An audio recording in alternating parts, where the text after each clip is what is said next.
හොඳයි. එහෙනම් දරුවනේ ආයුබෝවන්.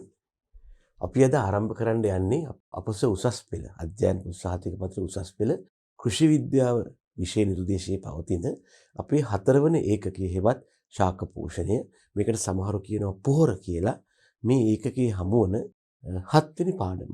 නැත්නම් තව විදිහකින් කිව්වොත් එහෙම අවසාන පාඩම නැත්නම් අවසාන නිපුණතා මට්ටම. මොකක්ද? ඵලදායී ලෙස පොහොර භාවිතය. දැන් මේ ඵලදායී ලෙස පොහොර භාවිතය කියලා කියන්නේ පුළුවන් තරම් දුරට අපතේ යාම් වලින් තොරව පුළුවන් උපරිම කාර්යක්ෂමතාවයකින් යුක්තව පොහොර භාවිතා කරන එකයි. විශේෂයෙන්ම මේ යටතේ අපිට හමු වන එක්තරා සංකල්පයකුත් තියෙනවා. මේ සංකල්පයට සමහරු කියනවා 4R සංකල්පය කියලා. බලන්න මේ අනුව කියලා තියෙනවා පොහොර භාවිතය තුළින් උසස් ප්‍රතිලාභ හා ඵලදායී අස්වැන්නක් ලැබෙන පරිදි පොහොර භාවිතය.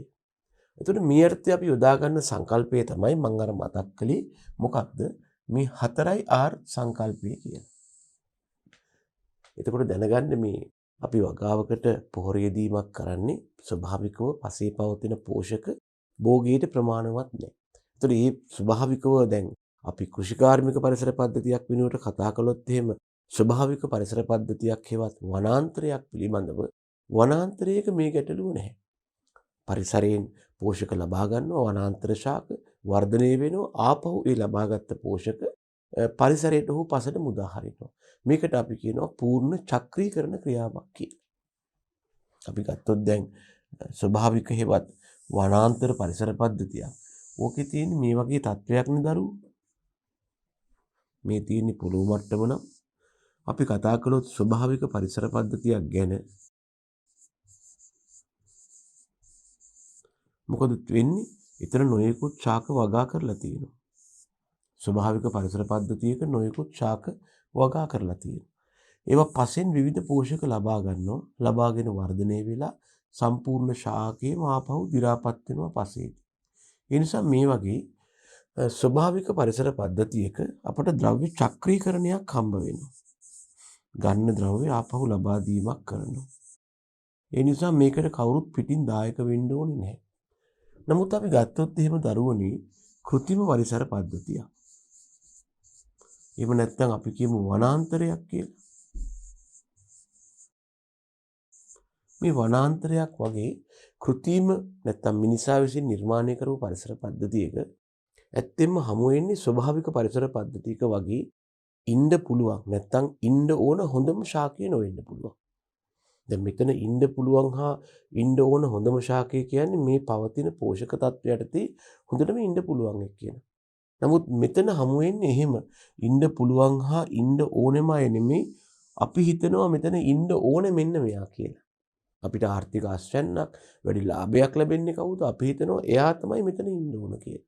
අපේ නිසා මේ තෝරාගත් භෝග තමයි මේ වගේ පරිසර පද්ධතියක වගා කරන්නේ. ඔය තෝරාගත් භෝග කරනකොට සමහර වෙලාවට ස්වභාවිකවම මේ පරිසරයේ නැත්තම් මේ පසේ නැත්තම් මේ උපස්තරයේ තියෙන පෝෂක මේ භෝගයට ප්‍රමාණවත් නොවෙන්න පුළුවන්. එතරම් මත වෙනවා පෝෂක හිඟයක්. මීට අමතරව මෙතන අපි ශාක වගා කරලා මේවා යම් කාලයක් හැදුනට පස්සේ මේ ශාකයේ හට ගන්නවා වැඩිම පෝෂක ප්‍රමාණයක් අඩංගු කොටසක්. ඕකට අපි කියනවා අස්වැන්න කියලා. ඕක ගන්න නෙමෙයි වගා කළේ. අපි කරන්නේ මොකක්ද? මේ ශාකයේ වගා කරලා මේ අස්වැන්න කියන කොටස මේ පද්ධතියෙන් ඉවත් කරනවා. ඒ සමග විශාල පෝෂක ප්‍රමාණයක් මේ පද්ධතියෙන් ඉවත් වෙලා යනවා. ඊටු ටික විතරයි අපි පසට භෝග ශේෂ වශයෙන් ඇතුල් කරන්නේ.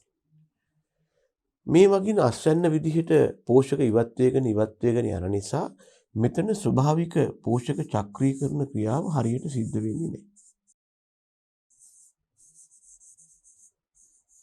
කෘත්‍රිම පූර්ණ චක්‍රීකරණය අඩාල වෙලා තියෙනවා. මීට අමතරව තව ගැටලුවක් තියෙනවා මෙතන. මොකක්ද? අපි විවිධ සාත්තු ක්‍රියා කරනවා මේ භෝගවලට. ජල සම්පාදනය කරනවා, ජල වහනය දියුණු කරනවා, බිම් සකස් කරනවා. මේ වගේ සාත්තු ක්‍රියා කරද්දී මොකද වෙන්නේ? තවදුරටත් ඉතුරු පෝෂක වේ නම් මේ සාත්තු ක්‍රියා ඔස්සේ පෝෂක හානි වෙනවා.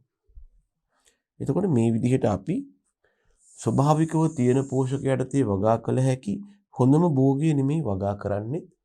ඒ භෝගිය වගා කරලා එයාගෙන් හොඳම කොටස අපි අස්වැන්න වශයෙන් පද්ධතියෙන් බැහැර කරනවා. ඒ වගේම සාත්තු ක්‍රියාව ඔස්සේ තියෙන තවත් පෝෂක පසෙන් නැත්තම් මේ පරිසරයෙන් ඉවත් වෙනවා. ඒතකොට මෙතන මතුවෙනවා දරුවනේ පෝෂක මදිපාඩුවක් හෙවත් පෝෂක හිඟයක්. අන්න ඒ පෝෂක හිඟිය පියවන්න වෙන කල හැකි ක්‍රියාවක් නෑ. බාහිර පරිසරයේ නැත්තම් පිටින් පෝෂක ගෙනත් දානවා හැර. මදි නම් කොහෙන් හරි එන්න එපාය.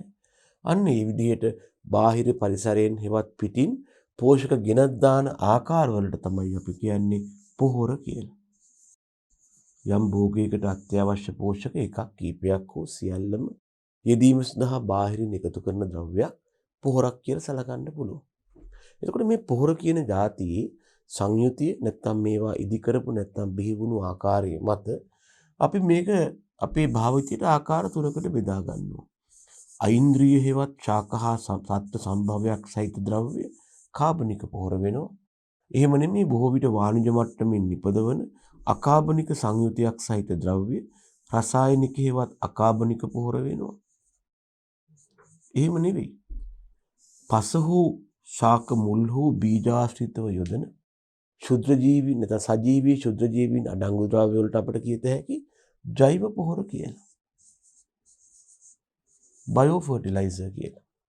මේවා කෙලින්ම පෝෂක පදාර්ථ සැපයීමක් කරන්නේ නැහැ. පෝෂක සුලභතාව, ද්‍රාව්‍යතාව හෝ සංශ්ලේෂණය කළ හැකි ජීවී මාදිලියක් පසට හඳුන්වා දෙනවා. දැන් මොකද වෙන්නේ? මේ ජීවී මාදිලිය පසේ ක්‍රියාත්මක වෙලා පෝෂක සුලභතාව, ද්‍රාව්‍යතාව හෝ සංශ්ලේෂණයක් වැඩි කරනවා. එතකොට මෙන්න මේ නිසා යම් පසකට අත්‍යවශ්‍ය පෝෂක එකක් කීපයක් හෝ සියල්ලම ලබා දීමේ අරමුණින් බාහිරින් එකතු කරන ද්‍රව්‍ය තමයි ළමයිනේ පොහොර කියන්නේ. එතකොට කොහොම හරි ලබා දෙන ක්‍රම තුනක් තියෙනවා. හැබැයි මෙහෙම එකක් තියෙනවා. කවර ක්‍රමයෙන් ලබා දුන්නත් මේ පොහොර කියන එක නිකන් ලැබෙන එකක් නෙවෙයි. මේක විශාල කාලයක් මුදලක් ශ්‍රමයක් වැය කරලා පරිසරයට යම් යම් හානිකර තත්ත්ව ඇති කරලා ලබා ගන්න දෙයක්. ඒ නිසා ආවට ගියාට මේක පාවිච්චි කරලා හරියන්නේ නැහැ. මේක සීමිත සම්පතක්. ඒ වගේම අධික වියදමක්. සමහර වෙලාවට අපි කිසියම් භෝගයක් නිපදවන්න යන වියදම හේවත් භෝගයේ නිෂ්පාදන වියදම පරීක්ෂා කළොත් නැත්නම් ඒක හොයලා බලවුවොත් එහෙම අපට පේනවා මේ නිෂ්පාදන වියදමින් අධික ප්‍රමාණයක් වැය වෙනවා පොහොර සඳහා. මේ වර්තමානයේ වාගේ තත්ත්වයක නම් භෝගයේ නිෂ්පාදන වියදමින් උපරිම ප්‍රමාණයක් වැය වෙන්නේ පොහොර වලට වෙන්න පුළුවන්. දැන් මේ යූරියා ආදී පොහොර වල තියෙන මිලත් එක්ක බලපුවාම මේ ආර්ථික ගැටලුකාරී තත්. ඉතින් ඒ නිසා මේක ආවට ගියාට නිකන් එහෙම විසික් කළා දාලා එහෙම කරන්න බෑ. උපරිම ඵලදායීතාවයකින්, උපරිම ප්‍රයෝජනයකින්, උපරිම වැඩක් ගන්න පුළුවන් විදිහට පොහොර භාවිතා කරන්න ඕන. අන්න ඒකයි දැන් පොහොර ගැන කතා කරලා, ශාක පෝෂක ගැන කතා කරලා, ශාක පෝෂක වල ක්‍රියා ගැන කතා කරලා, ඌනතා ගැන කතා කරලා, පොහොර සම්බන්ධයෙන් ගණනය කිරීම ගැන කතා කරලා, පසේ පෝෂක ප්‍රතිශතය නැත්තම් ගණනය කරන හැටි කතා කරලා, පොහොර වලට දක්වන ප්‍රතිචාරය ගැන කතා කරලා, ලිබී ගිය අවමතා නියම ගැන කතා කරලා, අවසානයේ කතා කරනවා පොහොර දානවා නම් කොහොමද මේ නාස්ති අවම වෙන්න උපරිම වැඩක් ගන්න පුළුවන් විදිහට පොහොර භාවිතා කරන්නේ. මොකද පොහොර කියන්නේ හිඟ එක පැත්තකින් අනික මිල අධික ද්‍රව්‍යයක්. ඒ නිසා ආවට ගියාට විසි කරලා නිකන් එහෙම පොහොර පාවිච්චි කරන්න බෑ. ඒකයි මෙතන තියෙන ගැටලුව. හොඳයි. එහෙනම් අපි කතා කරනවා පොහොර භාවිතය ඵලදායීව කිරීම ගැන. එයටත් අපි කියලා තියෙනවා දරුවනේ මෙන්න මේ වාගේ දෙයක්. ඔබට පේනවා ඇති. පොහොර භාවිතය තුළින් උසස් ප්‍රතිලාභ හා ඵලදායී අස්වැන්නක් ලැබෙන පරිදි පොහොර භාවිතා කරන්න ඕන.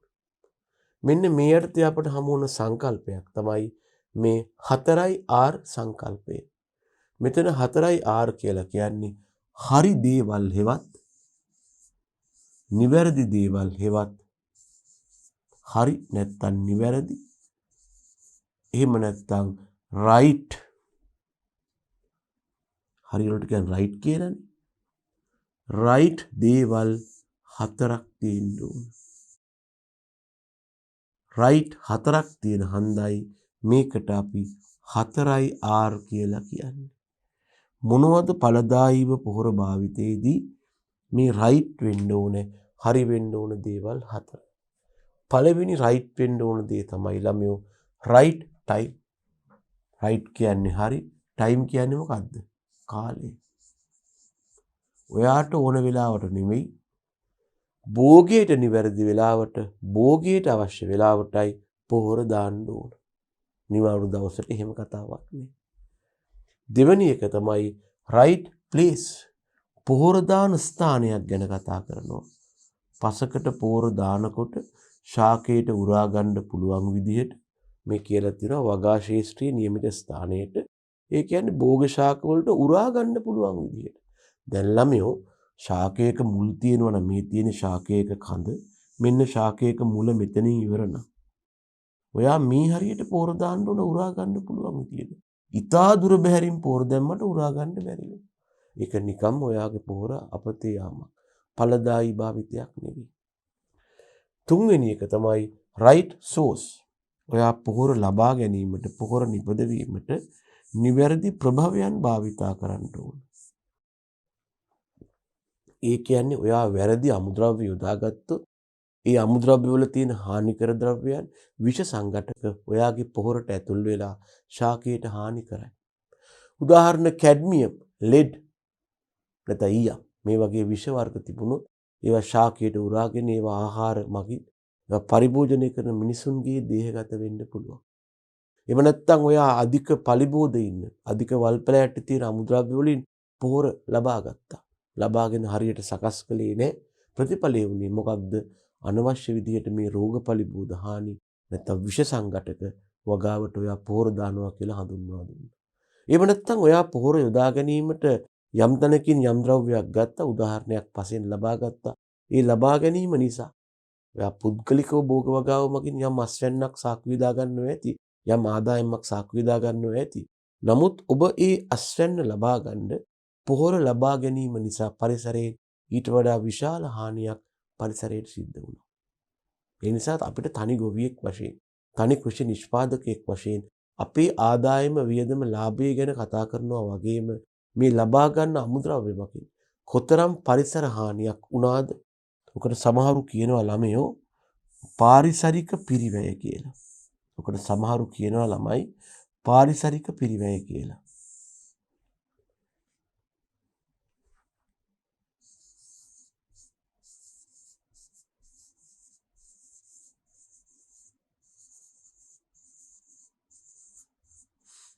ඉංග්‍රීසියෙන් කියනවා environmental cost කියලා.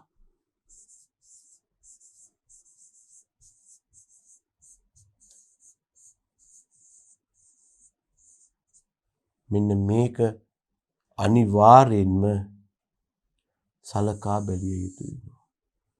ඔයා මගින් සිදුවන පාරිසරික පිරිවැයට වඩා ඔයා මගින් මේ වගා කරන්න ගිහිල්ලා සිද්ධ වෙන පරිසරයට වන හානිය හේවත් පරිසරයට වන ඩැමේජ් එක රුපියල් 7 බවට පත් කළොත් ඒක පාරිසරික පිරිවැය කියනවා.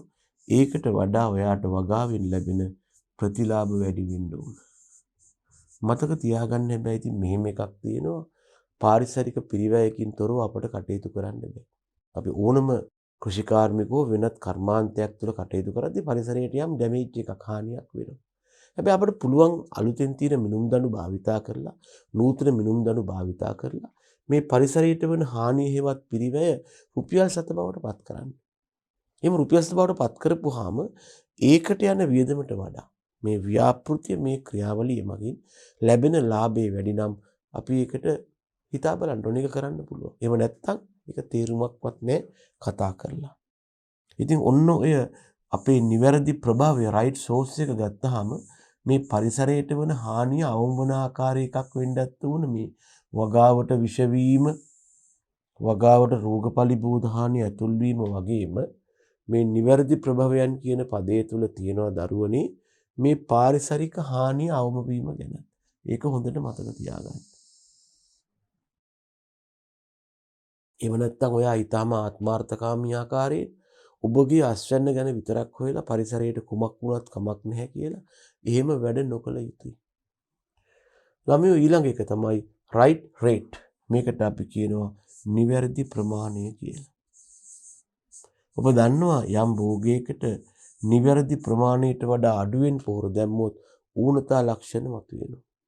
හැබැයි નિયમિત ප්‍රමාණය හෙවත් නිවැරදි ප්‍රමාණයට වඩා වැඩියෙන් දැම්මොත් සමහර විට ශාකයට විෂ වෙන්න පුළුවන්. ඒ නිසා ඌනතා ඇති වෙන්නත් බෑ, විෂ වීම ඇති වෙන්නත් බෑ. භෝගයකට අවශ්‍ය ප්‍රමාණයක් තියෙනවා. අන්න ඒ ප්‍රමාණයයි ඔබ ලබා දිය යුත්තේ. එහෙනම් මෙන්න මේ 4R සංකල්පයට අනුව පොහොර යෙදීම තමයි අපි මෙතෙන්දි ළමයෝ ඵලදායී පොහොර භාවිතය කියලා කියන්නේ. මොනවද 4R වල ඉන්නේ දරුවනේ? right time නිවැරදි වෙලාවට පොහොර දාන්න ඕන. right place භෝග ශාකයාවට පරිසරයේ නියමිත ස්ථානයට පොහොර දාන්න ඕන. right source නිවැරදි ප්‍රභවයන්ගෙන් ලබාගත් පොහොර දාන්න ඕන. right rate නියමිත ප්‍රමාණයෙන් පොහොර දාන්න ඕන. ඒ ගැන අපි සලකා බැලිය යුතුයි.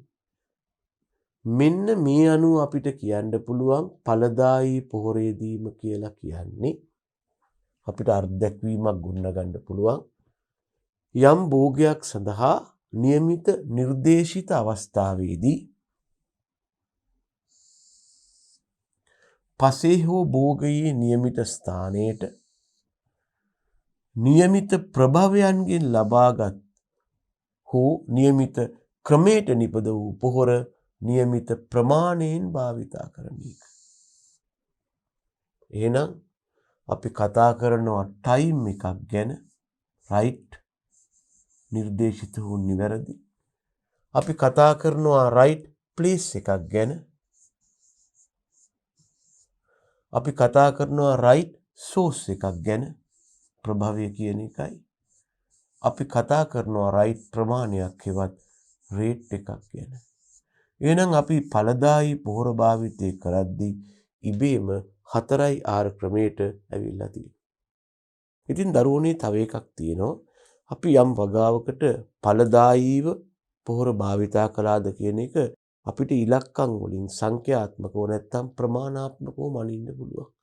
මේක මැනීමට යොදා ගන්න සංකල්පයක් තියෙනවා. ඒකට අපි කියනවා පොහොර භාවිත කාර්යක්ෂමතාව කියලා.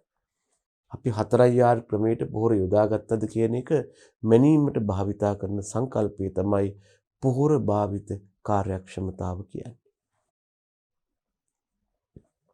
බලන්න මේ යටතේ අපි කතා කරලා තියෙනවා ශාකවලට පොහොර යෙදීමේ ක්‍රම ගැන. දැන් අපි කිව්වනේ මෙතෙන්දී මේ විදිහට අපි 4R ක්‍රමයට පොහොර යොදනකොට පොහොර යොදන ක්‍රම ගැන කතා කරන්න ඕන කියලා. එතකොට අපි දැන් කිව්වා નિયમિત විදිහට පොහොර දාන්න ඕන කියලා. අන්න ඒ යටතේ අපිට වගාවකට පොහොර යෙදිය හැකි ක්‍රම 4ක් ගැන කතා කරන්න පුළුවන්. කොහොමද වගාවට නිවැරදිව පොහොර යොදන්නේ? එකකට කියනවා වැපිරීම කියලා, අනිකට කියනවා තැන්පත් කිරීම කියලා, අනිකට කියනවා ඍජුවම ශාකයට යෙදීම කියලා, අනිකට කියනවා මේ ජල සම්පාදනය කරන වතුරට මිශ්‍ර කරලා දාන එක කියලා. එහෙනම් දැනගන්න දරුවනේ යම් වගාවකට පොහොර දාන්න පුළුවන් ප්‍රධාන ක්‍රම 4ක් තියෙනවා. අපි ඉස්සෙල්ලාම කල්පනා කළොත් පළවෙනි ක්‍රමය පොහොර වැපිරීම. මේකට සමහරු කියනවා ළමයි මම නිකමට කියන්නේ ඉංග්‍රීසි ටර්ම් එක බ්‍රෝඩ්කාස්ටිං කියලා.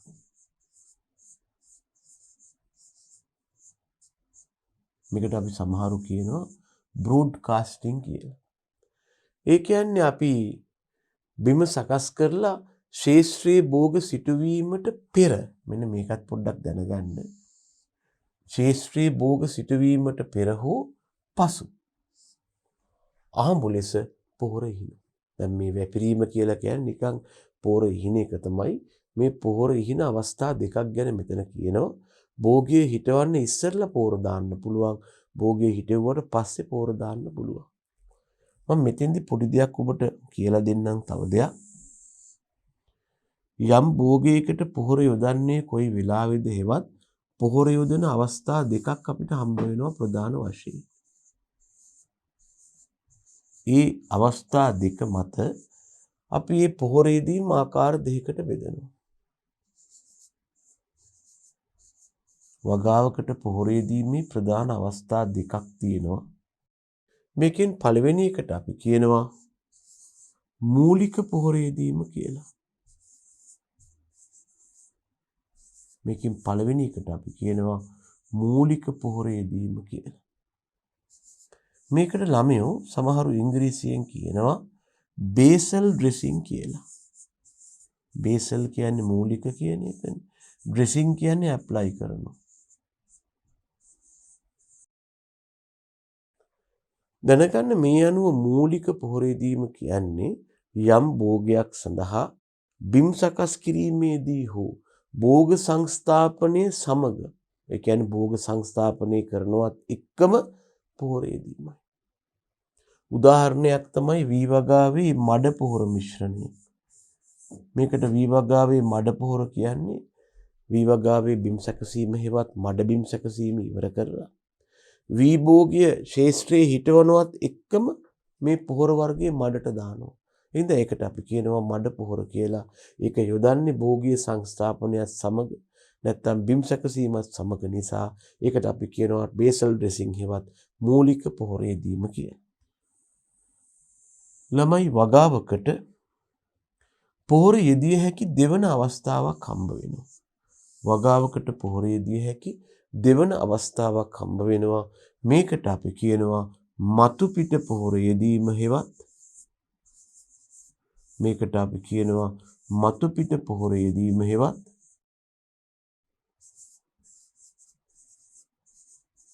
ඉංග්‍රීසියෙන් කියනවා ළමයි টপ ඩ්‍රෙසින් කියලා. ඉංග්‍රීසියෙන් කියනවා අපි টপ ඩ්‍රෙසින් කියලා.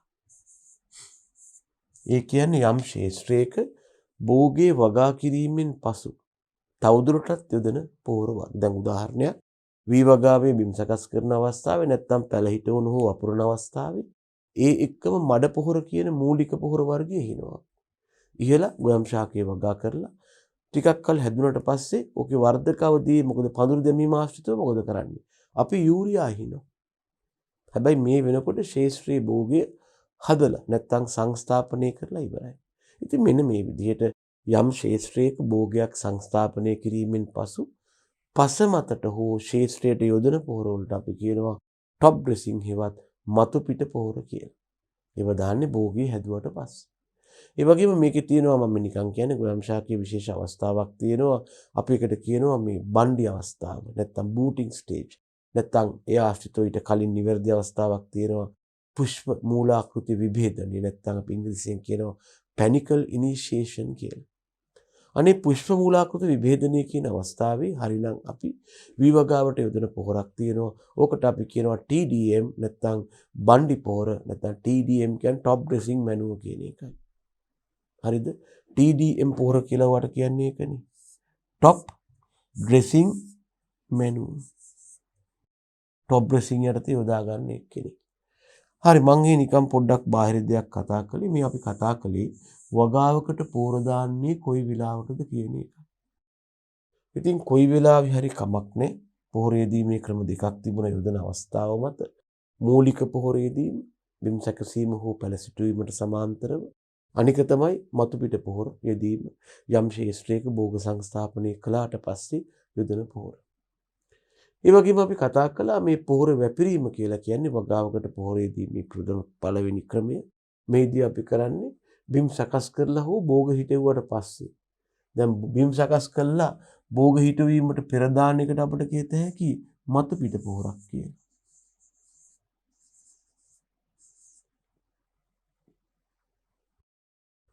බිම් සකස් කරලා භෝග හිටවන්න පෙර දාන එකට අපිට කියත හැකි මූලික පොහොරක් කියලා. ඒක මතු පිට නෙවෙයිනේ. ඒක මූලික පොහොරක් වෙනවා. භෝග හිටවල නැහැනේ ළමයි. ඒක මූලික පොහොරක් වෙනවා. හැබැයි හිම නෙවෙයි.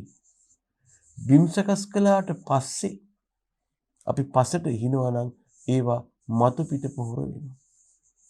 බිම් සකස් කිරීමට පෙර හෝ බිම් සකස් කිරීම සමග හෝ භෝගයේ හිටවීමත් එක්කම හෝ ඊට පෙර දාන්නේ මූලික පොහොර.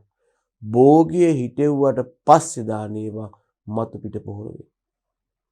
ඉතින් මේ වගේ වගාවට පොහොර ඉහින්න ගියාම ළමයි අවශ්‍ය වන ශ්‍රම අවශ්‍යතාව අඩුයි.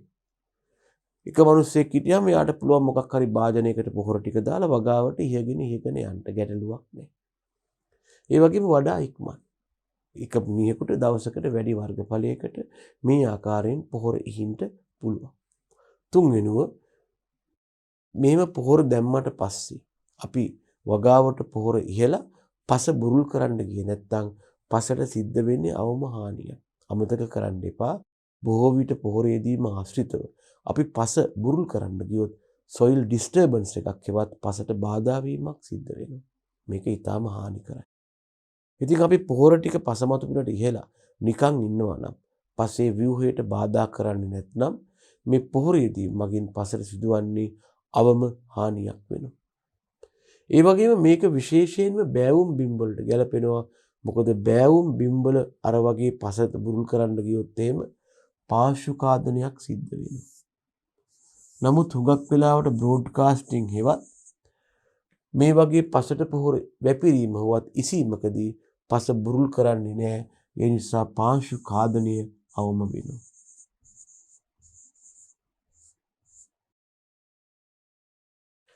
මෙන්න මේ ක්‍රමේ බහුලව යොදා ගන්නවා වී වගාව වැනි භෝගවලදී. මොකක්ද මේ බ්‍රෝඩ්කාස්ටිං හෙවත් පසට පොහොර ඉසින ක්‍රියාවලිය. මේකේ වාසි ගැනයි මේ කතා කළේ. හැබැයි වාසි විතරක් නෙමෙයි මේකේ අවාසි තියෙනවා. එක අවාසියක් තමයි මේ සඳහා පොහොර ගොඩක් ඕන වෙනවා. මොකද අපි මෙතෙන්දි භෝග ශාක තියෙන ස්ථානයට පමණක් නෙවෙයි මුළු වගා ශේෂ්ත්‍රයටම පොහොර හිනවා. නිසා භෝග ශාක තිබ්බත් නැතත් සෑම තැනකටම පොහොර වැය වෙනවා. ඒ මගින් පොහොර අවශ්‍ය ප්‍රමාණය වැඩි වෙනවා. මිනිස්සෙක් තමයි මෙතන පොහොර හින්නේ. නැත්තම් යන්ත්‍රයක් වුණත් අපිට ඒකාකාරව හැම තැනටම එක විදිහට පොහොර යොදන්න බෑ. සමහර තැන්වලට වැඩිපුර පොහොර වැටෙනවා. මොකද අපි ඉස්සට පස්සේ අපි දන්නේ මේක පසේ කොතනටද වැටෙන්නේ කියලා. සමහර වෙලාවට බෑවුමක නම් පසට වැටිලා පස දිගේ ගමන් කරන්නත් පුළුවන්. ඒ නිසා මේ ක්‍රමයට අපිට ඒකාකාර පොහොරේ දීමක් ගැන හිතන්න ටිකක් අමාරුයි. ඒ වගේම ශාකේතර ලපටි පුෂ්ප පත්‍ර ආදියට පොහොර වැටුනොත් නැත්නම් ලපටි මුල් වලටත් පොහොර ගෑවුනොත් එමගින් විෂ වෙලා පිලිස්සෙන්න පුළුවන්. මොකද පොහොර කියන්නේ ලවණ වර්ග. ඒවායින් ලපටි කොටස් දරා ගන්න අමාරු නිසා පිලිස්සී යන්න පුළුවන්. අනික තමයි මම අර කිව්වේ පොහොරේදී මේ ඵලදායිතාව මනින මිම්මක් තියෙනවා පොහොර භාවිත කාර්යක්ෂමතාව කියලා. ඒක පොහොර වැපිරීමේදී අඩුමගයක් වෙන්නුම් කරන්නේ. ඒ වගේම පොහොර වාෂ්පීකරණය වෙනවා. ජලයේ සේදිලා අහකට යනවා. වැනි ක්‍රියාවන්ට ලක් වෙලා ගොඩක් හානි වෙනවා. මොනවා කරන්න ගියාම මේ පොහොර බ්‍රෝඩ්කාස්ටිං හෙවත් වැපිරීමට ගියා. අපි එනවා දෙවන පොහොරේදී මේ ක්‍රමය. මේකට කියනවා පොහොර තැන්පත් කිරීම කියලා. සමහරු ඉංග්‍රීසියෙන් කියනවා මේකට ප්ලේස්මන්ට් කියලා.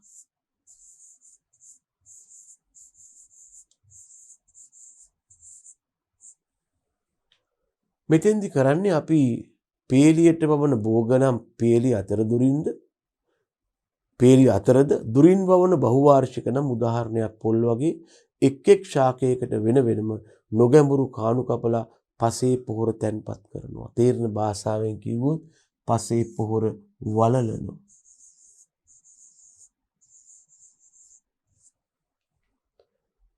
එතකොට මේක ශාකවල ඉඳලා ටිකක් දුරින් තැන්පත් කරන්න ඕන. ඒකට හේතුව ශාකයේ මුල අස්සෙම දැම්මොත් අර වගේ විෂ වීම හෙවත් පිලිස්සියාම් ඇති වෙන්න පුළුවන්. ඒතකොට ටිකක් දුරින් දාන්නේ මුල් වලට විෂ වීම ඒ වගේම පිලිස්සියාම් වළක්වන්න.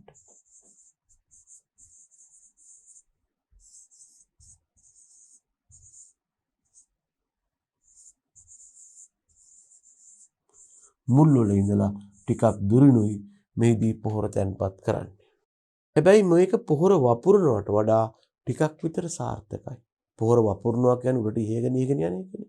මෙතන කරන්නේ වපුරන එකක් නෙවෙයි ශාකයේ අසල හැබැයි මුල් වල ඉඳලා යම් දුරක ඉඳලා පොහොර තැන්පත් කරනවා.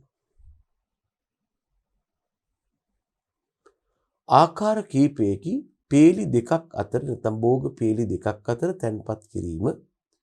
මෙතෙන්දී අපි කරන්නේ භෝග පේලි දෙකක් අතර සරල රේඛාවක් දිගේ නොගැඹුරු ඇලියක් සකස් කර ඒකට පොහොර දාලා වහනවා. දැන් උදාහරණයක් බඩිරිඟු. දැන් මෙහෙම හිතන්න දරුවනේ. මෙහෙම තියෙනවා එක බඩිරිඟු වගා පේලියක්. මේ විදිහට. මෙතන තියෙනවා තව බඩිරිඟු පේලියක්. මිලිමීටර් 45 60 වගේ අඩු පරතර වලින් වගා කරන්නේ. අපි මේ බඩේරිඟු පේලි දෙක අතර බොහොම නොගැඹුරු ලයින් එකක් නැත්තම් පොඩි ඇලියක් කපනවා. කපලා ඉවර වෙලා කරන්නේ මේකට පෝර දාලා පස් වලින් වහනවා. එතකොට අපිට දකින්න හම්බ වෙන්නේ පස තුල ළමයිනේ මෙන්න මේ වගේ තත්ත්වයක්. අපට පස තුල දකින්න හම්බ වෙන්නේ මෙන්න මේ වගේ තත්ත්වයක්. මේ තියෙන්නේ පොළොව මට්ටම නම් මෙහෙම එක බඩේරිඟු ශාක පීලියක් තියෙනවා. ඒ ශාකවල මුල් මෙහෙම තියෙනවා. මෙතන අපි පොඩි නොගැඹුරු ඇලියක් කැපුවා. ආයෙත් තියෙනවා මේ වගේ බඩේරිඟු ශාක පීලියක්. ඒවැ මුල් මෙහෙම තියෙනවා.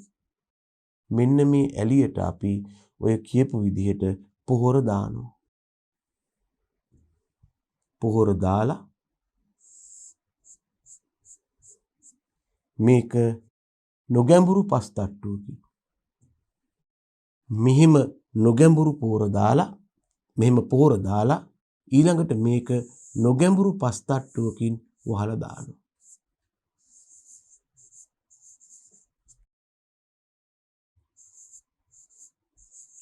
දැන් මෙතෙන්දි පසේ ප්‍රමාණවත් තෙතමනයක් තියෙනවා. මේ පවතින තෙතමනේ මගින් පෝෂක ජලයේ දිය වෙලා ක්‍රමානුකූලව ශාක මුල් වෙතට ලැබෙනවා. හැබැයි මෙතෙන්දී අපි පරිස්සම් වෙන්න ඕන ළමයි මේ දාන පොහොර එක එල්ලේම විශේෂයෙන්ම ලපටි මුල් සමග ස්පර්ශ නොවෙන්න. මේ පොහොර ලපටි මුල් සමග එක එල්ලේ ස්පර්ශ වුණොත් මොකද වෙන්නේ? ඒ මගින් බාහිර අශුද්ධිය වෙන්න පුළුවන්. එහෙම නැත්නම් ලවණ විෂ වීමෙන් පිලිස්සී යම් එකට සමහරු කියනවා විකාදනය කියලා.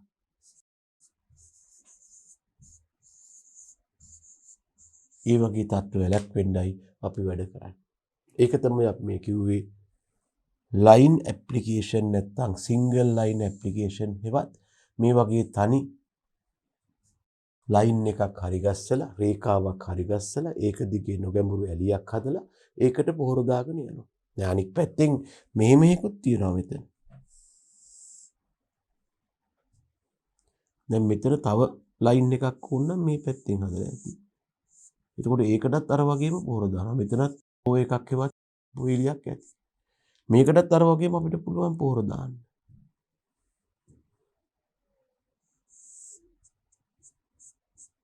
ඒකත් අර වගේම නොගැඹුරු පස් ඇලියකින් වහනවා.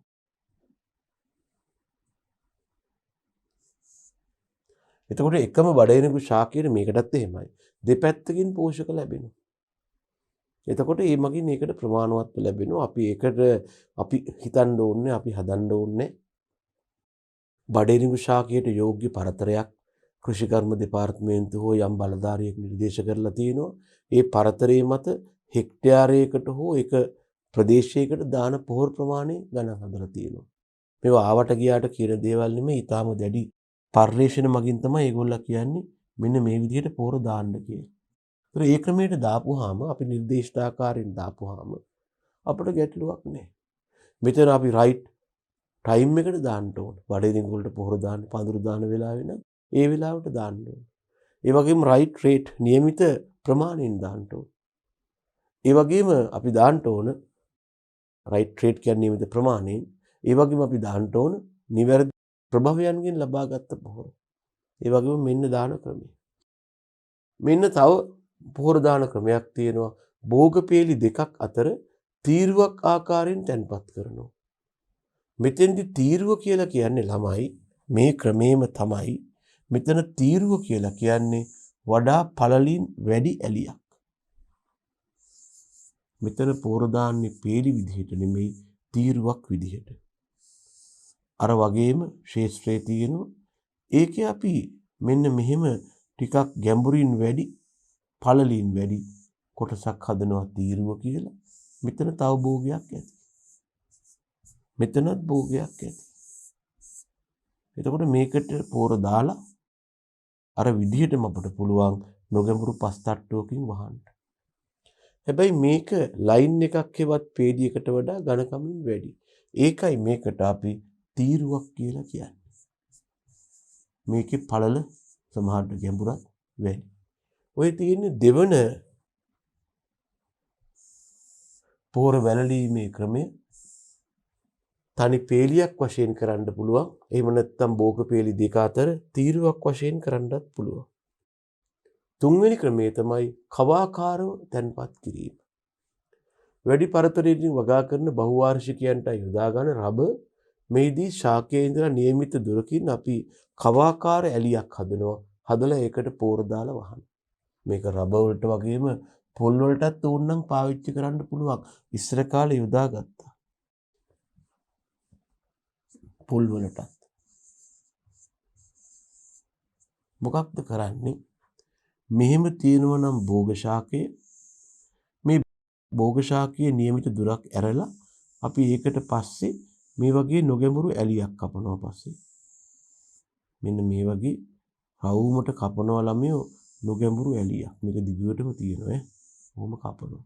කපලා මේකෙන් ගන්න පස් ටික එළියට දානවා. මේ කප තියෙන පස් ටික එළියට දානවා. ඊළඟට අපි මේ ශාකයකට નિયમિત පොහොර ප්‍රමාණය උදාහරණයක් මම නිකන් කියන්නේ අපි පොල් ගහක් ගත්තොත් කිලෝග්‍රෑම් 3ක් කියලා හිතන්නකෝ. ඒක වෙනස් වෙන සුළුයි. ඒක අරන් ඇවිල්ලා මේ ගහ වටේ මෙහෙම හලනවා.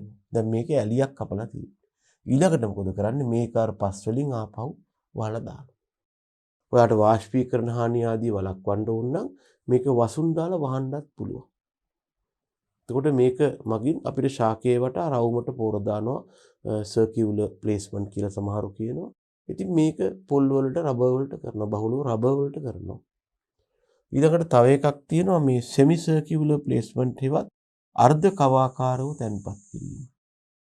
අර්ධ කවාකාරව තැන්පත් කිරීමත් බහුලව පොල් වගාව යොදා ගන්න ක්‍රියාවක් තමයි මේ තියෙන්නේ වගා ශාකේ නම් මේ තියෙන්නේ පොල් ශාකේ නම් පොල් ශාකයේ ඉඳලා નિયમિત දුරක් අතෑරලා මෙන්න මෙහෙම කපනවා භාගයට ඇලියක්.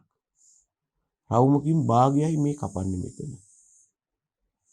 කපලා ඒකේ පස් ටික මෙහෙම එළියට දාලා මේකට පෝර දානවා. අර වගේම නිර්දේශිත පොහොර ප්‍රමාණය මේ ප්‍රමාණයෙම මේ භාගයට දානවා. දාලා ආපහු පස් වලින් වහනවා. වහලා දැන් මේක අපි කලේ යල කන්නේ අපි නිර්දේශ කරනවා මේ වගේ බහුවාර්ෂික භෝගවලට වසරකට දෙපාරක් කන්න දෙකට පොහොර දාන්න. ඒක ප්‍රායෝගිකව දැන් නම් හිතන්නවත් බෑ. අඩුම ගානේ අවුරුද්දකට සැරයක්වත් පොහොර දානවා නම් අපි මේ අවුරුද්දේ දැන් මේ පැත්තේ අර්ධ කවාකාර ඇලියට නම් අපි ලබන අවුරුද්දේ මේ පැත්තේ කපනවා තව අර්ධ කවාකාර ඇලියක්. බහුවාර්ෂිකනේ. ඊළඟ අවුරුද්දේ අපි මේ පැත්තේ කපනවා අර්ධ කවාකාර ඇලියක්. කපලා ඒකටත් අර විදිහටම පෝර දානවා. ඉතින් මේක අපිට මාරුවෙන් මාරුවට කරගෙන යන්න පුළුවන්. දැනගන්න මේ යටතේ මේ භෝග ශාකවල තියෙනවා ළමයෝ පෝෂක උරා ගන්නා එක්තරා කලාපයක්. ඕකට අපි කියනවා පොහොර කවය කියලා.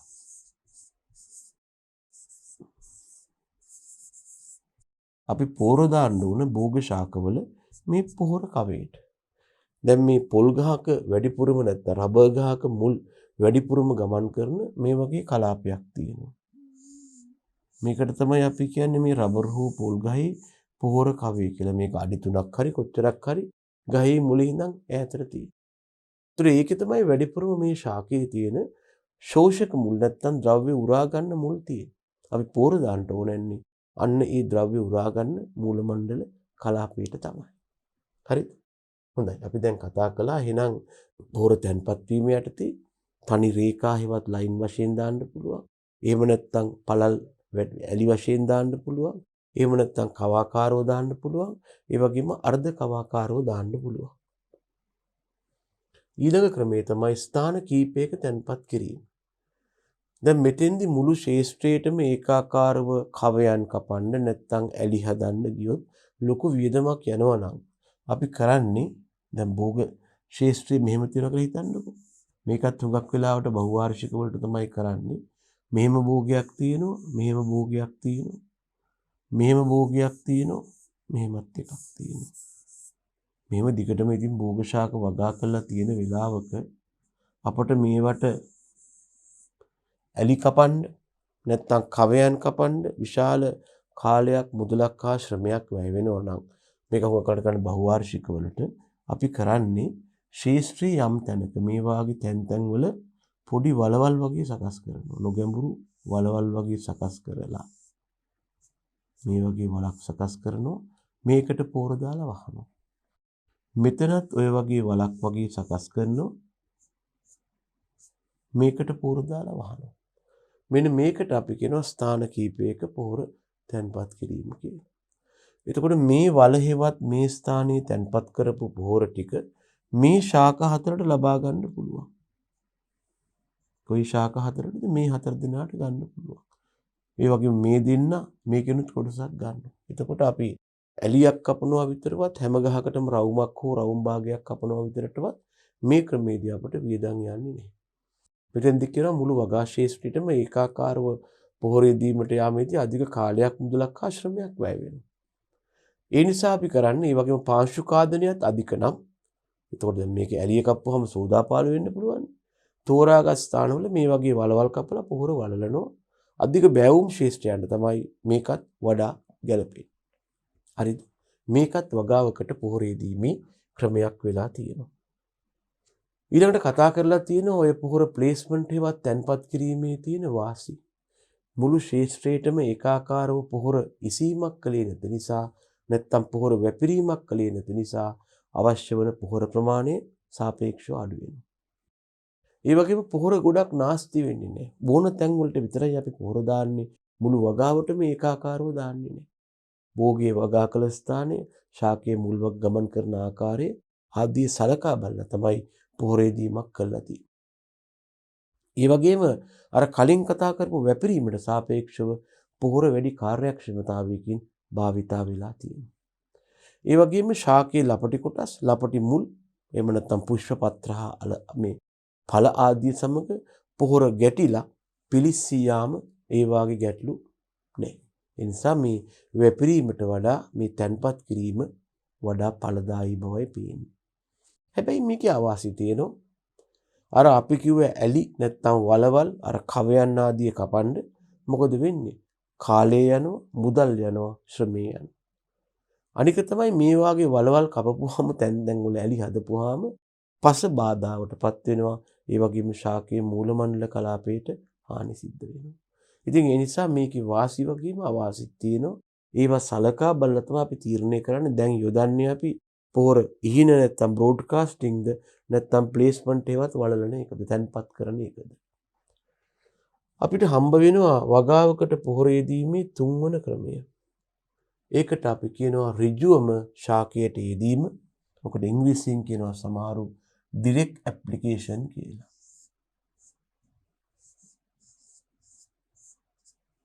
මොකද අපි ඉංග්‍රීසියෙන් කියනවා direct application කියලා.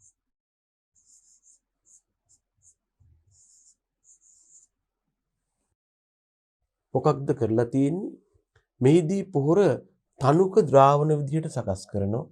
සාන්ද්‍ර ද්‍රාවණ දැම්මොත් බාහිර ආශ්‍රිතය මගින් හෝ විකාදනයේ මගින් ශාකයට හානි වෙනවා. දැන් මෙතන අපි කියනවා වුණා මේ යොදා ගන්නා ද්‍රාවණයක සාන්ද්‍රණය 100ට 1.5 අතර වෙන්න ඕන. ඒක තමයි මේ තනුක ද්‍රාවණ කිව්වේ. පස්සේ බලමු. තනුක ද්‍රාවණයක් ලෙස සකසා ශාක පත්‍ර වලට ලබා දෙනවා.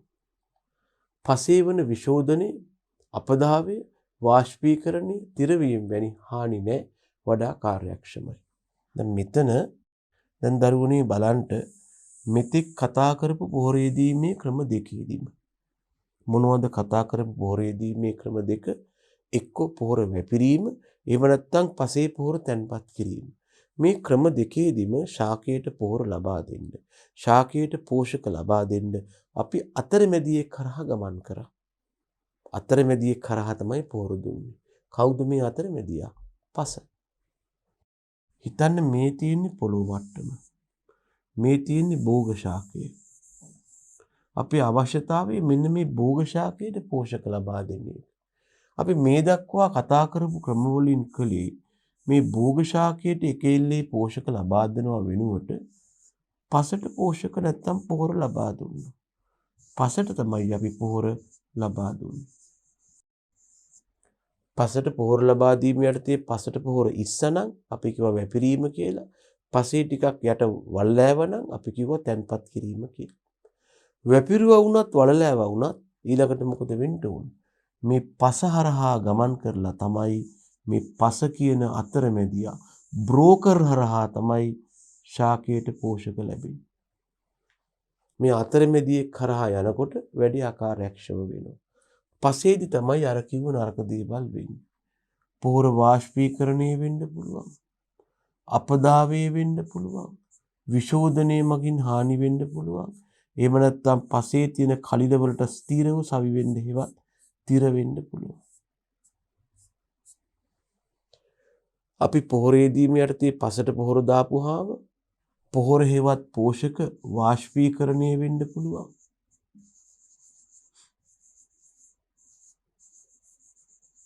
එහෙම නැත්නම් පස මත ගලා යන ජලයත් එක්ක හේවත් අපදාවේ වෙන්න පුළුවන්. පසේ ගැඹුරට කාන්ද වීම හේවත් විශෝධනය වෙන්න පුළුවන්. පාංශු කලිල විසින් ආයේ ගන්න බැරි විදිහට අල්ල ගැනීම හේවත් තිර වීම වෙන්න පුළුවන්. මෙන්න මේ විදිහට අපි පොහොර වශයෙන් දාපු පෝෂක වලින් යම් ප්‍රමාණයක් හානි වෙනවා. ඒකල ඉතුරු ටික විතරයි ශාකයට ලැබෙන්නේ. ඒ නිසා මේකේ කාර්යක්ෂමතාව අඩුයි, හානි වීම අධිකයි. ඉතින් ඇයි ඔය අතරමැදියෙක් කිව්වත් මේ බ්‍රෝකර් කෙනෙක් කරා යන්නේ? ඔයාට පුළුවන් කෙලින්ම ශාකයට පෝෂක ලබා දෙන්න. හැබැයි මුල් තියෙන්නේ පොළොව යටනේ. එහෙනම් පොළොව උඩ තියෙන කොටස් ඒවත් වායව කොටස් වලට ඔයාට පුළුවන් කෙලින්ම පොහොර දාන්න. මෙයාට තියෙන හුඟක් වෙලාවට අපි කරන්නේ පත්‍ර වලට පොහොර දාන එක. අන්න ඒකට තමයි අපි කියන්නේ ඍජු ආකාරයෙන් පොහොර යෙදීම කියලා. ඒ ගැන තමයි මේ කතා කරන්නේ. අතරමැදි උනේ. පස කියන අතරමැදියාගෙන් අයින් වෙලා පොහොර දාන එකක් ගැනයි මේ කතා කරන්නේ. මොකද්ද ඍජුවම ශාකයට යෙදීම? එහෙම නැත්නම් ඩිරෙක්ට් ඇප්ලිකේෂන් අතරමැදි උනේ. මොකක්ද ඔයා කරන්නේ? පොහොර තනුක ද්‍රාවණයක් බවට පත් කරලා ශාක පත්‍ර වලට ඉහිනවා. මේදී අර කිව්ව ගැටලු විශෝධනය, අපදාවේ, වාෂ්පීකරණය, තිරවීම වාගේ හානි නැහැ. වඩා කාර්යක්ෂමයි. මම පෙන්වන්නේ හානි වෙන විදිය. හැබැයි මෙතෙන්දී අපි යොදා ගන්නා මේ පොහොර ද්‍රාවණයේ සාන්ද්‍රණය 100ට 1ත් 5ත් අතර වෙන එකයි හොඳ. සාන්ද්‍රණය වැඩි නම් ඒ මගින් ශාක පත්‍ර විකාදනයේ හෙවත් පිලිස්සීයාමක් වෙන්න පුළුවන්. ඒක එච්චර හොඳ නෑ ළමයෝ. එතකොට අනවශ්‍ය කරදරයක් වෙන්නේ. ඒ නිසා මේ தත්ත්වය නම් වළක්වන්න ඕන. පත්‍ර විකාදනය වෙන එක වළක්වන්න තනුක ද්‍රාවණ යොදා ගන්නවා. මේක ප්‍රධාන වශයෙන් පාවිච්චි කරනවා ශාක පෝෂක ඌනතා වැළකීමට. මේ පෝෂක ඌනතා වැළකීමට මේ පත්‍රවලට පොහොර යෙදීම නැත්නම් ඍජුව පොහොර යෙදීම එන්න හේතුවක් තියෙනවා. දැනගන්න යම් ශාකයක් දක්වන පෝෂක ඌනතාවක් කියන්නේ ශාකයට ක්ෂණිකව බොහොම ඉක්මනට පෝෂක අවශ්‍ය වූ තත්ත්වයක්. අපිට බල ඉන්න බෑ. පෝෂක ඌනතාවක් කියන්නේ ශාකයට බොහොම වේගයෙන් පෝෂක ඕනේ. ඒ වාගේ වෙලාවට මේ පස වගේ අතරමැදියේ කරා යව ඉන්න බෑ. ඒ නිසා ක්ෂණික වේ තත්ත්වේ නිවැරදි කරන්න අපි ඍජුවම ශාකයට පත්‍ර හරහා පෝෂක ලබා දෙනවා. ඒ වගේම හුඟක් වෙලාවට මේ ක්‍රමයට ලබා දෙන්නේ අංශු මාත්‍ර මූලද්‍රව්‍ය. මේවට තමයි අපි ශුද්ධ පෝෂක කියලාත් කියන්නේ. දැන් ළමයි ශුද්ධ පෝෂක මේ ක්‍රමයට ලබා දෙන්න එක හේතුවක් තියෙනවා. ඒක තමයි ශුද්ධ පෝෂක ශාකයට අවශ්‍ය වෙන්නේ ඉතා සුළු ප්‍රමාණවලින්. ඒ වගේ ඉතා සුළු ප්‍රමාණයක් අපිට නිවැරදිව ගණනය කරලා පසට ලබා දුන්නාම ඒ සුළු ප්‍රමාණය කොච්චරක් හානි වෙනවද, වැය වෙනවද කියන එක අපි දන්නේ නැහැ. ලබා දෙන්නේ සුළු ප්‍රමාණයයි. ඒක නොගිනී හැකි තරම් විශාල ප්‍රමාණයක් හානි වුණොත් ශාකයට උරා ගන්න දෙයක් ඉතුරු වෙන්නෙම නැහැ. ඒ වගේ වෙලාවට මොකද වෙන්නේ? මේ ශුද්ධ පෝෂකයේ මගින් ඌනතාවයන් නැති වෙන්න පුළුවන්.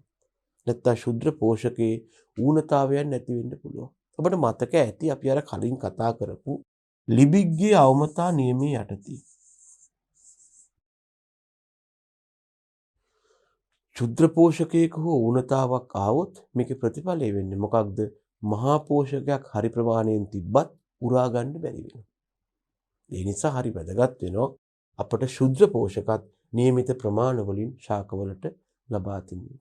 ඉතින් ඒ වාගේ වෙලාවක මේවා මගදී වැය වෙන නිසා මේ දිගු ගමන් මාර්ගයක් දිගේ පස ඔස්සේ මේ වගේ සුළු ප්‍රමාණයක් යෙදීම තරම් කාර්යක්ෂම නැහැ. මොකද වැයවීම ගැන අපට අනාවැකි කියන්න බෑ. ඒ නිසා මේ වාගේ සුළු ප්‍රමාණයක් ඔහොම වැය කරන්නේ නැතුව කෙලින්ම අපිට පුළුවන් නම් ශාකයට ලබා දෙන්න. ඒක හිතා වටිනවා. අනේකයි අපි කිව්වේ මේ යටතේ බහුලව අපි අංශු මාත්‍ර හේවත් ශුද්ධ මූලද්‍රව්‍ය තමයි ලබා දෙන්නේ කියලා. මේක ප්‍රායෝගිකව අපි මල්, පළතුරු, එළවලු, තවත් ඕනනම් විසිතුරු පැලෑටි, ඔය ෆෝලිය ප්ලාන්ට්ස් කියන්නේ. ඒ වගේ දේවල් වලට තමයි මේ ක්‍රමේ බහුලව යොදාගෙන තියෙන්නේ. මල්, එළවලු, පළතුරු, විසිතුරු පැලෑටි ආදියට යොදා ගන්නවා. ඒ වගේම මෙහිදී මුලින්ම අපි ශාක පත්‍රයේ තියෙන දූවිලි වැනි අපද්‍රව්‍ය සෝදලා යවනවා. එහෙම නැත්නම් දැන් ශාක පත්‍රයේ මත මේ තියෙන ශාක පත්‍රයක පත්‍ර තලේ නම්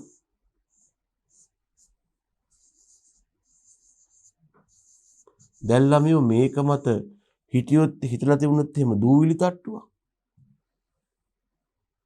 ශාක පත්‍ර මත මේ වගේ දූවිලි තට්ටුවක් තිබුණොත් මොකද වෙන්නේ?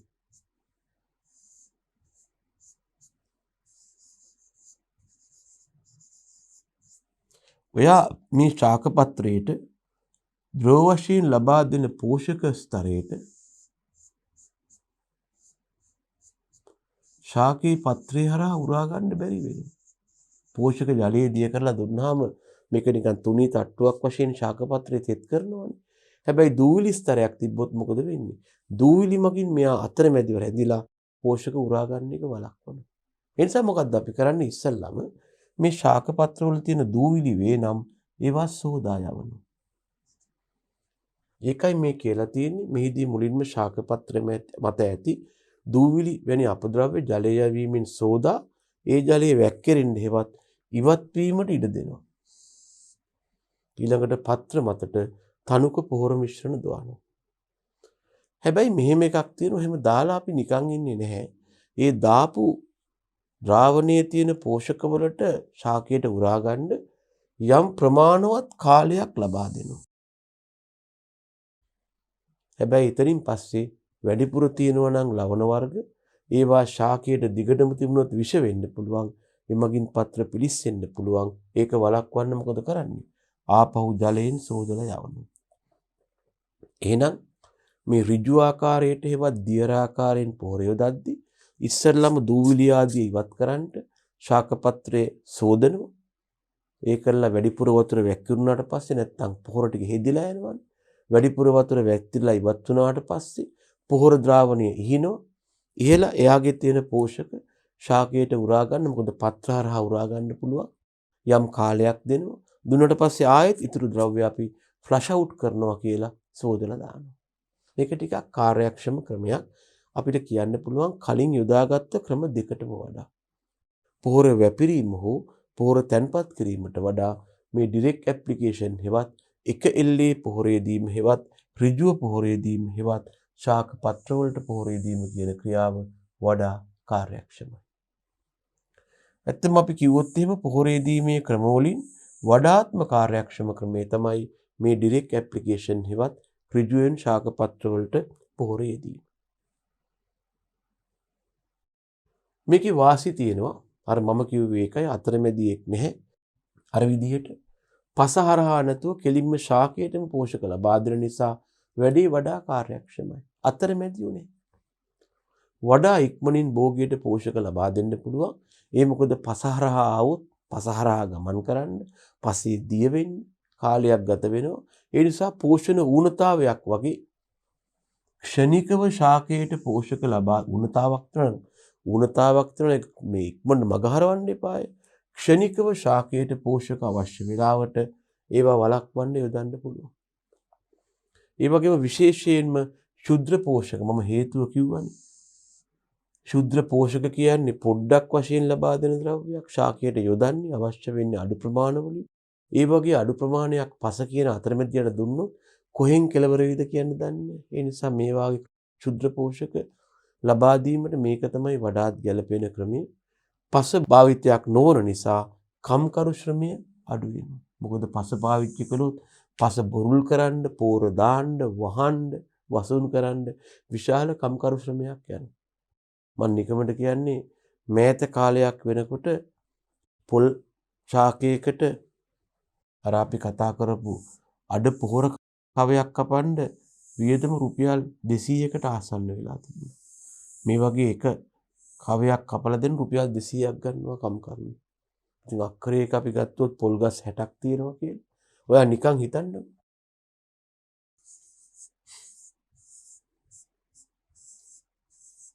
කීයක්ද?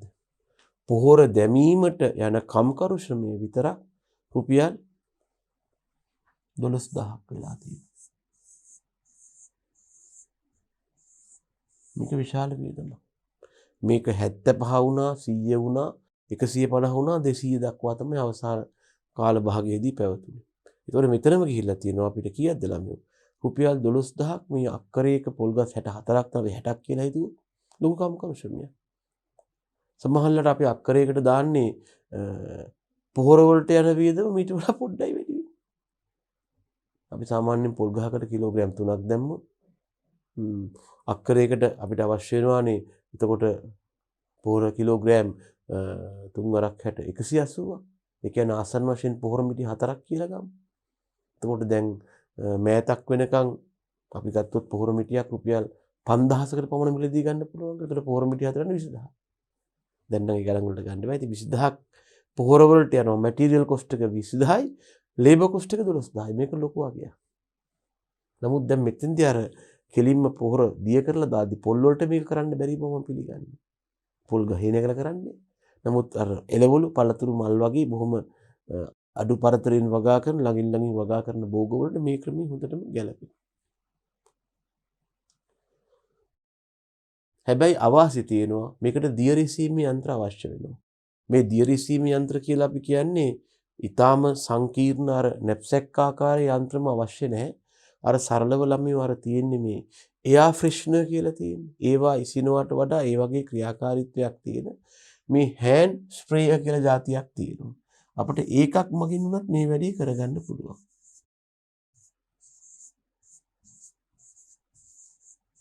පිටේ ඉල්ලා ගන්න යන්ත්‍ර වලටම යන්න ඕනේ නැහැ. ගෙවතු වගාවේදී මේ හෑන්ඩ් ස්ප්‍රේ පාවිච්චි කරන්න පුළුවන්. හැබැයි උනට යන්ත්‍රයක් අවශ්‍ය වෙනවා මොකක් හරි.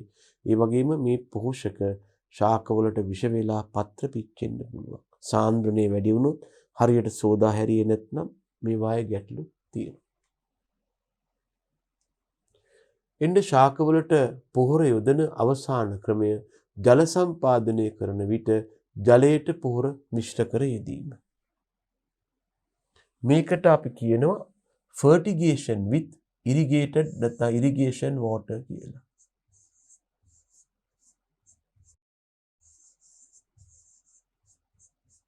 fertigation කියන්නේ පොහොර දානවටයි with irrigation water. irrigate කරන වතුරත් එක්ක පොහොර දානවා.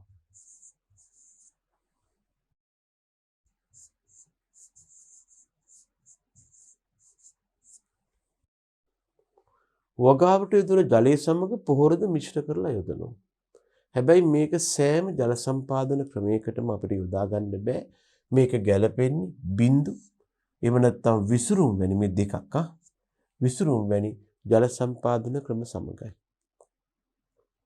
අපි තාම ජල සම්පාදන ක්‍රම ගැන කතා කළේ නෑ. කතා කරද්දී ඔයාට තේරෙවි. බිඳු කියලා කියන්නේ ළමයි ශාකයේ මූල මණ්ඩල කලාපයේ අවට පස උඩින් හෝ යටින් ජලයේ බිඳු වශයෙන් ලබා දෙනවා. හිතන්න මේ තියෙන්නේ පොළොව මට්ටම කියලා. මෙතන ශාකයක් වගා කරලා තියෙනවා. මේ ශාකයේ මූල මණ්ඩල කලාපයක් තියෙනවා. අපිට පුළුවන් පොඩි නල කෑල්ලක් පාවිච්චි කරලා පද්ධතියක් දිගේ මේ නල පද්ධතිය දිගේ අඩු පීඩනයක් යටතේ පැමිණි ජලය මෙහෙම පොළව උඩ ඉඳලා මේ වගේ නලයක් මගින් පසට බිඳු බිඳු ලබා දෙන්න. එහෙම නැත්නම් මේ නලයේ පසේ යට වලලා තියෙනවා. ඒකිනු ජලයේ බිඳුව පසට කාන්දු වෙනවා. මේ නලයක් දිගේ ඇවිල්ලා පසට බිඳුව කාන්දු වන ජලයේ මගින් මේ ශාකයේ මූල මණ්ඩලයේ කලාපයාවට පස මේ ශාකයේ මූල මණ්ඩල කලාපයාවට පස ඒ කියන්නේ මෙන්න මේ වගේ හරියක් වෙන්න පුළුවන්. පත් වෙනවා විශේෂ තෙතමන ප්‍රමාණයක් නැත්නම් ප්‍රශස්ත තෙමන ප්‍රමාණයක් වන ශේෂ්ඨ ධාරිතාවට. මේක තමයි බිඳු ජල සම්පාදනය කියන්නේ. එතකොට මේ ශේෂ්ඨ ධාරිතා පසේ තියෙන ජලය ඉතා පහසුවෙන් ශාකයට උරා ගන්න පුළුවන්. හැබැයි අපි මේ ජලයේ පෝෂක අඩංගු කරලා තිබ්බොත් ඒ උරා ගන්න ජලයත් එක්ක පෝෂකත් ලැබෙනවා. අපි මුළු පසම තෙත් කරන්නේ මූලමණ්ඩල කලාපයාවට විතරක් නිසා පෝෂක අපතේ යන්නේ නැහැ. හැබැයි එක ප්‍රශ්නයක් තියෙනවා. තාමත් ශාකයේ පෝෂක ලබා ගන්නේ මේ පස කියන බ්‍රෝකර් හේවත් අතරමැදියා හරහා. ඒ නිසා අර බ්‍රෝඩ්කාස්ටිං හේවත් පොහොර වැපිරුවීම, එහෙම නැත්නම් පසේ තැන්පත් කිරීම, ඒ වගේම මෙන්න මේ ක්‍රමය තුනම මේ අතරමැදියා හරහා යන ක්‍රම. ඒ නිසා අංක 3ට කතා කරපු ක්‍රමය ඩිරෙක්ට් ඇප්ලිකේෂන් හේවත් ඍජුවම ශාකයට යෙදීම තරම් මේ ක්‍රම තුනම මේකත් ඇතුළත්ව කාර්යක්ෂම නැහැ. දැන් මේ වගේම තවත් අපිට යොදා ගන්න පුළුවන් ජල සම්පාදන ක්‍රමයක් තමයි ස්ප්‍රින්ක්ලර් හේවත් විසුරුම් ජල සම්පාදනය. එතෙන්දි කරන්නේ මේ වාගේ දෙයක්. මේ තියෙන්නේ පොළොව මට්ටම නම් අපි ශාක වගා කරලා මේ විදිහට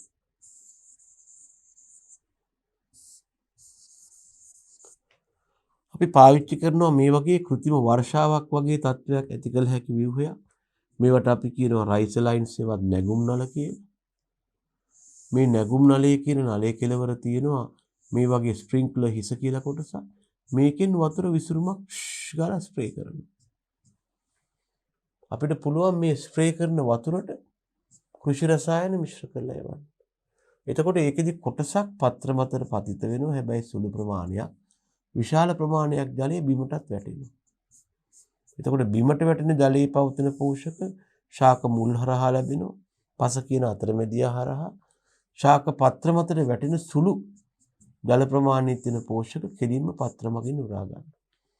හැබැයි එහෙම ලැබෙන්නේ අඩු ජල ප්‍රමාණයක්. බොහෝ විට ලැබෙන්නේ තාමත් පස හරහාම තමයි. මෙන්න මේකට අපි කියනවා ළමියෝ ස්ප්‍රින්ක්ලර් ජල සම්පාදන පද්ධති වලට පාවිච්චි කළා කියලා. මේ උඩ තියෙන්නේ බිඳුආකාර ජල සම්පාදන පද්ධති වලට යොදාගත් අවස්ථාව.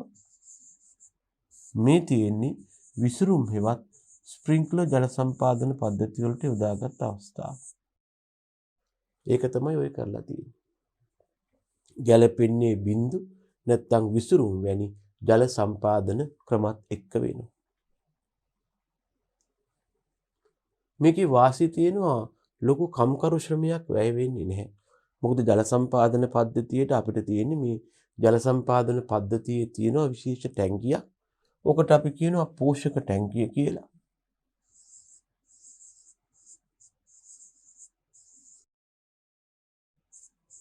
ওই පෝෂක ටැංකියට નિયમિત පොහොර ගෙනල්ලා කලවම් කරන එක විතරයි තියෙන්නේ. එතකොට ඉබේම පද්ධතිය වැඩ කරද්දී පොහොර ටික ජලයේ දිය වෙලා ගිහිල්ලා පසට ලැබෙනවා.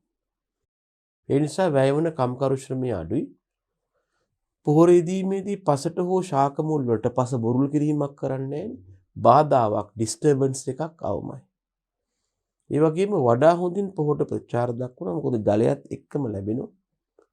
අනික තමයි මෙතනත් වාෂ්පීකරණය කාන්දුව අපදාවය ආදී මගින් පොහොර හානි වෙනවා. හැබැයි අඩුයි. මොකද අපි ජල සම්පාදනය කරන්නේ අනවශ්‍ය පරිදි අපදාවය වෙන්න, ගැඹුරු කාන්දු වෙන්න, වාෂ්පීකරණය වෙන්න නෙවෙයි.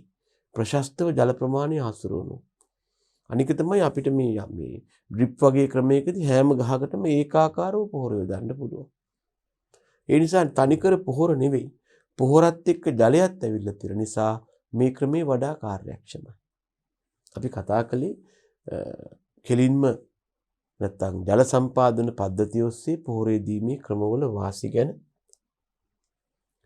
ඒ වගේම මේකේ අවාසි තියෙනවා. හැබැයි ළමයෝ මේක සෑම පොහොර වර්ගයකටම කරන්න පුළුවන් වැඩක් නෙමෙයි. මේ සඳහා ඇත්තටම ගත්තොත් වෙළඳපොලේ තියෙනවා වෙනම පොහොර වර්ග, සාමාන්‍ය පොහොර වර්ග පාවිච්චි කරන්න අමාරුයි. එකක් තමයි සාමාන්‍ය පොහොර වර්ගවල ජලයේ දියවීමේ හැකියාව හෙවත් ජල ද්‍රාව්‍යතාව අඩුයි. අනික් පැත්තෙන් ඒවා අධිකව මණ්ඩි සහිත නැත්නම් අවක්ෂේප සහිත වෙනවා. ස්ප්‍රින්ක්ලර්ස් හෙවත් අර ඩ්‍රිප් වල තියෙන ඩ්‍රිපර්ස් හෙවත් එමිටර්ස් කියන සිදුරු බ්ලොක් වෙන්න පුළුවන්. ඒ නිසා මේක මේ කියනා වගේම සරල වැඩක් නෙවෙයි. සෑම ශාකයකටම මේ විදිහට දාන්න බෑ. නැත්නම් සෑම පොහොර වර්ගයක්ම මේ විදිහට දාන්න බෑ. මේදී විශේෂයෙන්ම ජලයේ දියවන පොහොර වර්ග අවශ්‍ය වෙනවා. ඒවැ මිල නම් හරි අධිකයි. එතකොට ජල සම්පාදන ක්‍රම 4ක් තියෙනවා. මතු පිට හා උපපෘෂ්ඨීය. ඒවත් එක්ක කරන්න බෑ. මේක යෙදිය හැක්කේ බින්දු හෙවත් ඩ්‍රිප් ඒ වගේම විසුරුම් හෙවත් ස්ප්‍රින්ක්ලර් කියන ජල සම්පාදන ක්‍රමයක විතරයි. මේක සෑම භෝගයකට දාන්නත් බෑ. ජල සම්පාදන පද්ධතිය මගින් මේ වැඩේ කරනවා නම් එක දිගටම එක වගේ ජල විසර්ජනයක් මේ කියන්නේ ජලයේ පිටවීමක් පවත්වා ගන්න වෙනවා. නැත්නම් ජලයේ නිකුත් වීම. එක තැනකට එක විදිහක් තව තැනකට තව විදිහක් වුණොත් ලැබෙන පොහොර ප්‍රමාණයත් අඩු වැඩි වෙනවා.